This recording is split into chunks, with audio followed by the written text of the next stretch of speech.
नमस्कार मित्रांनो, मी या ठिकाणी गोव्याला आलेलो आहे। कलंगूट बीच आहे। आपण पाहू शकता या ठिकाणी लोक कशा प्रकारे मौज मजा करतायत, आनंद लुटतायत। बघा, या कलंगूट बीचवरच्या काही मजेशीर मुवमेंट मी तुम्हाला या ठिकाणी दाखवतोय। ह्या गोव्यामध्ये माणसं राज्यातून, परराज्यातून, परदेशातून, फॉरेनहून नेहमी या फॉरेनरची तर सारखं वर्दळ असते। कधी येईल तेव्हा ही माणसं हजर असते ती। मग एवढ्या लांबून माणसं इथं का बरं येत असतील? तर ही येते ती इथं ऊन खायला। पण आमच्या गावाकडची माणसं मात्र गोवा म्हणले की त्यांच्या मनात एक फिक्स असते। ती गावाकडची कशासाठी येते ती? तर गावात इथं या गोव्यात दारूमुक्त मिळते आणि ते बी स्वस्त, आणि दारू बरोबर पुन्हा शबाब बी बघायला मिळतोय। आणि पुन्हा कबाब। आता तुम्हाला सांगतो काय ह्या गोव्याची हिरवळण, काय ते गारवा आमच्या गावाकडच्या माणसाला नुसता मोहून टाकतो बघा। गावाकडच्या पोरांना नुसतं पुरीच्या तोंडाकडे बघितलं तर चप्पल तोंडावर पडती, पण इथं मात्र सगळं फ्री बघायला मिळतंय, ते बी टॅक्स फ्री, कोणाची तक्रारच नाही। बघा ही सगळी नगे पुंगे, ह्या काही चौघी गोव्याला फिरायला आलेल्या त्या। उगं ह्यांना किती आनंद झालाय, किती आनंद झालाय, आणि त्यांची काही चूक नाही।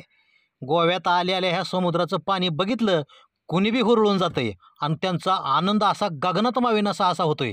आता ह्या चौघींना बी असा इतका आनंद झालाय की जणू काही इलेक्शन बघा जिंकले त्या बघा। आपण असं हात वर करून देतो।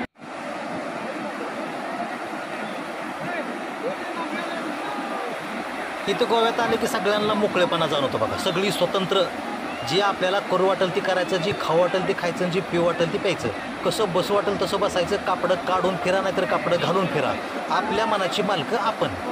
ज्या गोष्टी गावाकडे करायला बंधनं असतात किंवा लोक नावं ठेवतात, अशा गोष्टी इथं मोकळ्या मनानं करता येतात। आता ह्या का हीच बघा, हिला घरी दारी हिच्या एकूणमेकाकडं तोंडाकडं बघायची पंचायत असेल, पण त्याला आता इथं समुद्रात उतानं पाडून त्याच्या तोंडात माती भरायला लागली। असलं स्वातंत्र्य आहे का गावाकडं? आणि कोण कोणाला विचारतंय? आता ही मावशी बघा, गावाकडची मावशी आपली महाराष्ट्रातली। आता गावात जर असा ड्रेस घालून फिरायला लागलं, कुठं तर बसली रस्त्यावर, तर लोक खाली थुकायची नाही ती, म्हणजे नावं ठेवते ती। मग इकडं गोव्याला येऊन समुद्राच्या यथेच्छ पाण्यात डुंबून असलं तिकडं तुकडं ड्रेस घातलं, आणि आपलं तिकडं गावाकडं घालायला येत नाही, मोकळं मोकळं वाटत नाही म्हणून इथे येऊन गोव्याला हाऊस फेडायची। बघा ही मावशी कशी नवऱ्याबरोबर बसून हे समुद्रामध्ये आयुष करायला लागली बारका ड्रेस घालून। ह्याला बघा फार्मर, ह्याला तर बेंबीच नाही, म्हणजे ह्याला आपण त्यांच्या भाषेत कसं म्हणू, विदाऊट बेंबी मॅन। या समुद्राच्या उसळलेल्या आणि ती फेसाळलेल्या लाटा बघितल्या का नाही? इथं येणाऱ्या जोड्यांच्या मनात सुद्धा लाटा उसळत्या, त्या तारुण्याच्या उत्साहाच्या लाटा उसळत्या त्या। मग आपली काळी नकटी वकटी खैरी बांडी कसली असेल तशा बायकोला ते समुद्र घेऊन जातं, आणि खोल खोल पाण्यात नेऊन तिला ओढून घेतं, आणि तिला बुडवण्याची चेष्टा करतं, मस्करी करतं। हे आनंद म्हणजे आनंद साजरा करतात। पण ही कोण साजरे करतात? ज्यांना गर्लफ्रेंड आहे किंवा ज्यांची लग्न झाल्या ती अशी पोरं आनंद साजरा करतात। परंतु ज्याची झाली नाही ती का नाही, त्या अशी किनाऱ्याला बसून बेका बारकं तोंड करून उगाच त्यांच्याकडे बघत बसतात। काय करायचं? गर्लफ्रेंड बी नाही, लग्न बी झालं नाही, मग ही दुसऱ्याची हिरवळ बघून आपलं समाधान मानायचं, बघायचं तर बघायचं, आणि मग उगाच त्यांचं बघत अशा जांभळ्या द्यायच्या, जांभळ्या देऊन किडम्या देत बसत ती किनाऱ्यावर। तर आता अशी जिंदगी चालायची। हो काय असं लोकांचं बघून का नाही समाधान कुठवर मानायचं मला सांगा? लोकाचं ती लोकाचं, आपलं ते आपलं। लोकांची हिरवळ बघून काय आपल्याला चारा भेटणार आहे होय? पण आता कसं गेला आता समुद्रात, तर आता कुठलं सुख नाही तर निदान नेत्र सुख तरी म्हणायचं।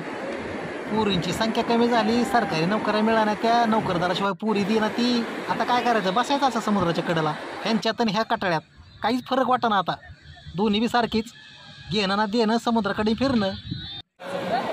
इथं आल्यावर उगं बारक्यावर बारकं वाटतं, उगं माती खेळणं, मातीचा किल्ला करायचा, गड करायचा, घरं करायची, असं मातीचं खेळ खेळत खेळत या पोरानं तर बघा पुरूनच घेतलं स्वतःला। आता मला सांगा, इथं पुरून घेण्यापेक्षा गावाकडे जर पुरून घेतलं असतं तर काय हरकत होती?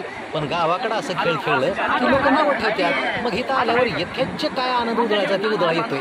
मग त्या पोराला पुरलं, आणि त्या पोराच्या मित्रांनी तशी त्याच्या कशी बघा ती माकड चेष्टा केली बघा त्यामध्ये। कधी काय ह्यांना सुचल आणि कधी काय करते त्याचा काय नियम नाही, परंतु कसलं जरी चाळ केलं तर त्या चाळात फक्त आनंद व्यक्त करण्याचा उद्देश असतो, बाकीचं काय नाही। आता ह्या पुरलेल्या पोराला त्यांनी बाईचंही रूप दिले आणि पुरुषाचंही रूप दिले, म्हणजे थोडक्यात काय तर त्या पोराचा अर्ध नारी नटेश्वर ह्या पोराने करून टाकला। ही गँग मात्र आउट ऑफ कव्हरेज एरिया झाली होती। यांना इतकी चढली होती की ही काय करते ती ह्यांना बी कळत नव्हतं, ही मला बी कळत नव्हती ही काय करते ती नेमकं। परंतु ह्यांची चाललेली जी क्रीडा आहे या क्रीडेचं मी शूटिंग किंवा फोटो काढतोय याचं भान मात्र त्यांना चांगलंच होतं. त्या एकानं मला शूटिंग काढू नका असं सुद्धा सुनावलं.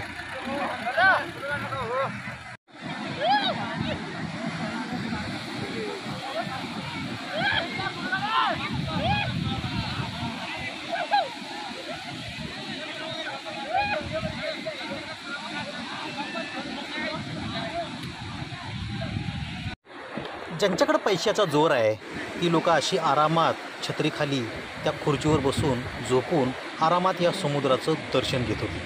मात्र ज्यांच्याकडे पैसा नाही, ज्यांची गरिबी आहे किंवा मिडल क्लास जे आहेत ते अशी वाळवंटात बसून या समुद्राचं दर्शन घेऊन आपला स्वतःपुरता आनंद व्यक्त करत होते.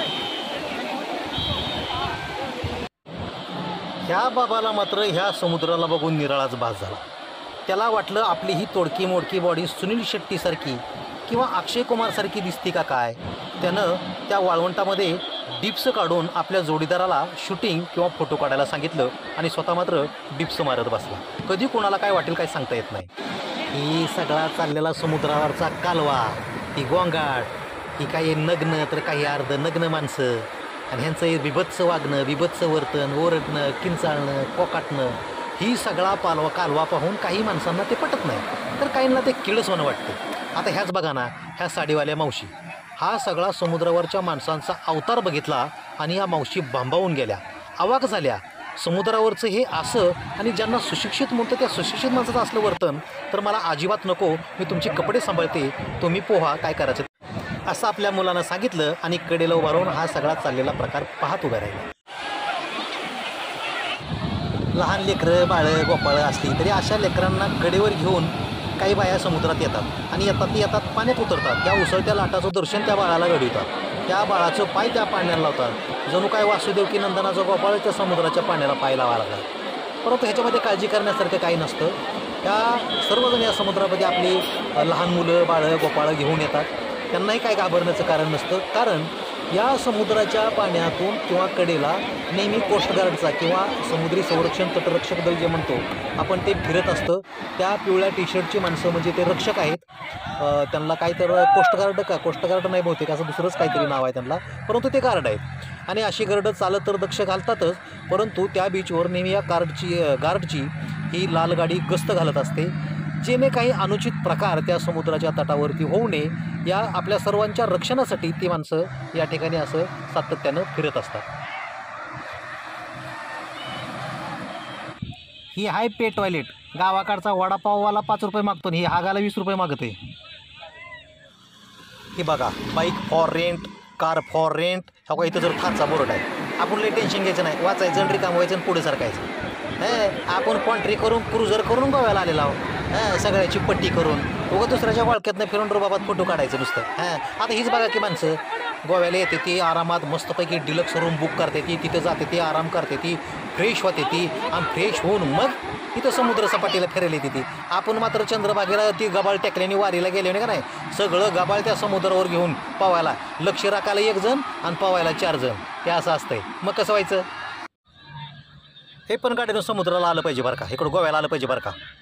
किती ती येताना वेडीवाकडे वळणं, मोठं मोठं घाट, उंचूचं डोंगर, ती म्हणते ती की काय ती डोंगर, काय ती झाडी. इथं समुद्रात आल्यावर तर काय बघायचंच काम नाही. ती स्पीड बोटिंगन जहाजन, किती काय काय काय काय पण ती कोवा डायव्हिंगन, ते उडते बघा, बोलून पलीकडे दिसतंय बघा, मज्जाच मजा. अहो आपल्या खिशात पैसे नाका नसणार, पण दुसरी उडताना आपल्याला बघायला तेवढी तरी मजा नको का? मग आपण बघणार आहे कधी? अहो ह्या जन्मात आपण आलो का नाही, ह्या ज्या भूमीवर जन्माला आलो का नाही, तिथलं काहीतरी कोपरा बघितलं पाहिजे. आता सगळ्याची कोपरा बघणं शक्य होत नाही, पण काहीतरी आपण बघितलं पाहिजे. आणि तुम्हाला सांगतो, वर्षातनं एकदा तरी सहल काढा. म्हणजे एकदा सहल केली की 6 महिने तर वर्षभर तरी माणूस चार्जिंग राहते बघा. मग कधी जायचं गोव्याला? जायचं असलं तर आपली क्रुझर आहेच, करा कॉन्टॅक्ट. जाऊ का? बस करतो आता. नमस्कार. हे Maharashtra from Goa. Bye bye.